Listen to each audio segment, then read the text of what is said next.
belum ada sama sekali. Justru saya itu langsung meeting 2 kali, langsung saya kasih uang semuanya dari 2 proses. Nah, di situ dia bilang nanti akhir tahun 2021 nanti kita lebaran katanya. Saya tunggu-tunggu juga nggak ada. Ternyata kena COVID itu ya, ada COVID. Ternyata muter-muter lagi, tapi masih menjanjikan saya ini tetap masih bisa karena nama besar suaminya Ibu Corneta Louis yang dijualnya ke saya, gitu loh. Saya percaya aja karena kan di lahannya tempat bekas tempat bekerja suaminya, gitu. Agak dia bilang ya, ibaratnya dia masih punya gigi lah di kepolisian.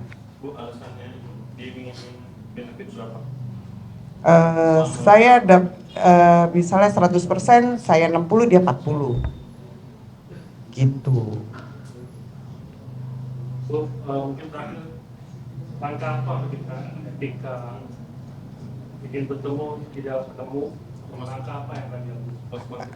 Di PN juga datang kan? Enggak.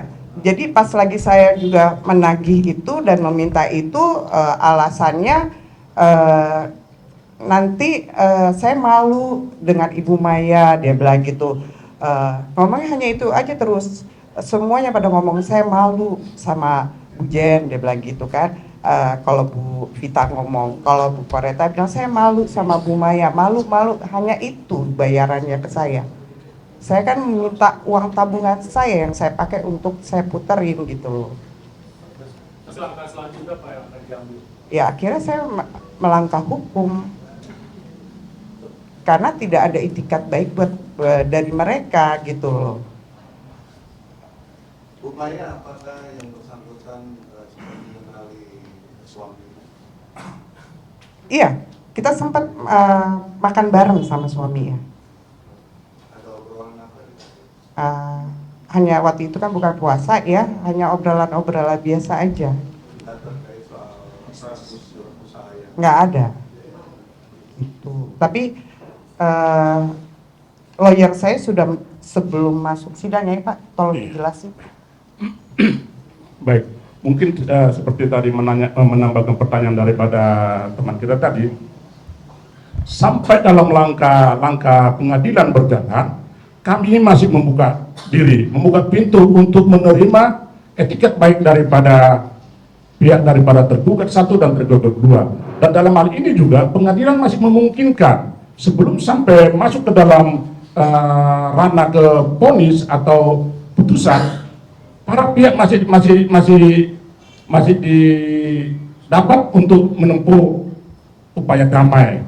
Dan hal ini juga masih kami inginkan daripada pihak daripada tergugat 1 dan tergugat 2. Tapi hingga saat ini kami masih menunggu etiket baik daripada mereka. Sekalipun ini terpaksa kami lakukan proses hukum ini, namun dari pihak kami tetap membuka hati, membuka diri untuk menerima dari pihak mereka untuk menerima perdamaian atau mengembalikan uang daripada klien kami. Demikian teman-teman. Terakhir konteks minta ke tergugat 1 dan tergugat 2 ngomong apa? Saya akan blessing atau gimana? Komunikasi melalui WhatsApp aja, hanya permintaan maaf, tapi mereka menjanjikan itu dengan berubah-berubah. Yang dia bilang nanti kita lagi, jadi uang saya itu diputar untuk bisnis mereka, usaha mereka, yang saya tidak ikut campur karena dia bilang usaha saya udah tidak berjalan, tapi uang saya tidak kembali. Kenapa uang saya dipakai untuk usaha mereka? Dia bilang nanti bulan sekian uangnya akan keluar, dia bilang gitu. Nanti saya menggantikan uang Ibu Maya dari keuntungan itu. Dia bilang nanti Ibu Maya juga dapat untung. Saya tunggu terus sampai jalan 3 tahun, itu tidak ada itikat baiknya. Dia bilang tiba-tiba dia ngomong, hanya bilang saya lagi cari investor baru. Loh, dari yang bilang dari uang saya dipakai untuk bisnis mereka tanpa sepengetahuan saya, terus tiba-tiba mereka mau mengganti uang saya dari investor baru, katanya mereka akan mencari itu. Jadi begitu-gitu terus aja bolak-balik. Lumayan, buat tanya saat itu seberapa dekat Lumaya sampai berani mengucurkan dana sebegitu besar, maksudnya apakah tahu latar belakang mereka atau bagaimana? Yang kedua, sebelumnya kan Lumaya bilang tadi teman dekat kemajurannya Mas Amin. Iya. Nah, sempat tukar pendapat gak sih sama Mas Amin sebelum? Ya, Amin kan nggak tahu apa-apa ya, cuman hanya pendengar aja. Cuman ya dia kasih support aja ke saya. Karena dia tahu dari nol, maksudnya dari cerita saya gitu loh. Nggak nyangka aja seorang ibu pejabat bintang 3 pensiunan kok bisa berbuat seperti itu gitu loh. Saya kan percaya juga karena dia punya nama besar suaminya. Dan saya dekat sama Mbak Vita Ramona yang manajer artis itu. Sampai sekarang pun saya juga tidak pernah mendengar lagi. Pernah saya telepon, dia hanya bilang, saya malu sama Bu Jen. Hanya itu aja, itu saya yang nelfon gitu loh. Tiba-tiba ini tidak ada pertanggungjawaban dari grup ini semua gitu loh. Hanya itu yang saya percaya ya, karena Koreta Lulis itu bukan orang sembarangan. Hanya itu. Mungkin detail nomor perkaranya bisa dijelaskan Sebagai Perkara itu. Lumaya boleh panggil kami duduk di sebelah. Oh iya, bentar ya. iya benar. Boleh sebentar. Nanti apa geser Ya, untuk nomor perkaranya 830 garing PDT titik G garing 2023 PN Jakarta Selatan. ini perdata bukan pidana. Kasus perdata ya. Ya.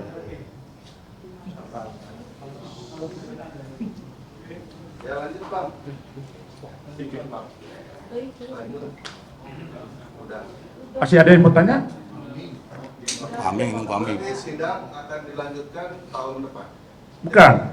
Kalau persidangan karena ini sistemnya berjalan ekor.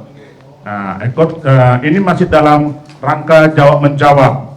Dalam hal ini untuk besok ya. Besok tanggal 19. Besok tanggal 19 ya. Agenda jawaban dari pihak tergugat. Yang kemudian setelah nanti jawaban dari tergugat, baru akan ada namanya replik dari kami dari selaku penggugat, baru kemudian ada duplik. Baru nanti untuk berikutnya persidangannya bisa langsung ke secara tatap muka. Demikian teman-teman, mungkin.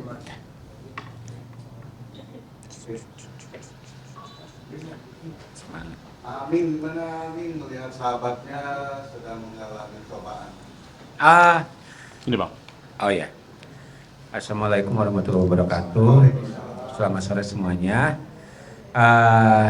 To be honest ya, jujur aja, saya kan emang termasuk dekat nih sama salah satu teman saya ini. Udah saya anggap sebagai kakak sendiri.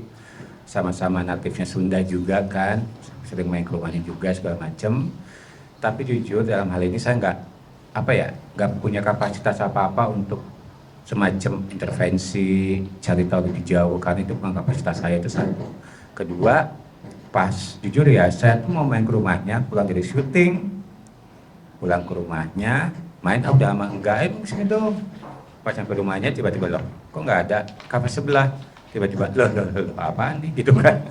Akhirnya diceritain sama sepupunya, diceritain sama teman-temannya bahwasanya oh gitu ya. Ya kalau saya sih kan nggak bisa ngasih statement apa-apa ya. Jujur aja nggak tahu apa-apa, dan jujur aja tadi yang dibahas juga merupakan teman-teman satu circle juga. Jadi kalau saya dikasih atau ditanya kepentingannya apa, nggak ada kepentingan apa-apa. Murni saya datang buat main, tiba-tiba tuh ada masalah ini, makanya saya stay di sini. cuman buat support aja dan berharap semua masalah ini selesai, itu aja sih. Dah, case close. Oke, buat tergugat satu adalah Marlon, mewakili PT Citra Aryaguna. Kemudian tergugat 2, Elizabeth Coretta Lois atau yang lebih dikenal Coretta Lois.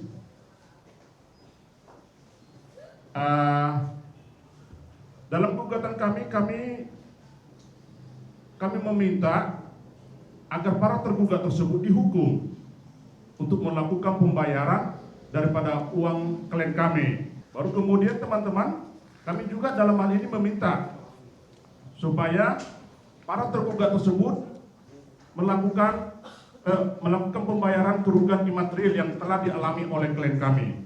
Kalau nanti dalam hal ini pihak dari para tergugat tidak juga beretikat baik, kami meminta kepada pengadilan akan meminta pembayaran kerugian material sebesar 10 miliar, kurang lebih 10 miliar. Dan kami juga akan meminta kepada pengadilan untuk melakukan sita jaminan terhadap tanah dan bangunan tergugat 2, yaitu Ibu Elizabeth Coretta Lois. Mungkin begitu teman-teman yang dapat kami sampaikan. Kemudian